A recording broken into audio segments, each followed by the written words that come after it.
A Durham assisted living facility is threatening to kick out a 91-year-old resident because of unpaid bills. However, the woman's son says the facility is at fault for the billing backlog and refuses to fix it.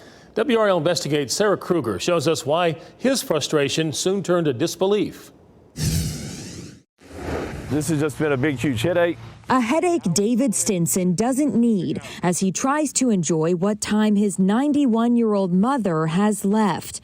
Iva Stinson is in hospice care at Brookdale Assisted Living in Durham, a place she's called home for 5 years. The people who work with her day in and day out, they're just wonderful. Iva Stinson has a long-term care policy with John Hancock that covers all of her costs. And records we saw show there are still a couple years worth of funds in the account.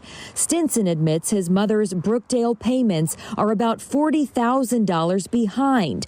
But he says the facility's billing is to blame for the unpaid invoices. This has been going well for about 5 years. But, the last year, it's gotten really messed up. After months of fighting, Stinson's frustration turned to disbelief. He says the facility is trying to evict his mom. Why, instead of straightening it out, evicting her. Stinson shared the billing records with us dating back several years. It clearly shows Brookdale billing John Hancock for a month of service and getting a check about 2 weeks later.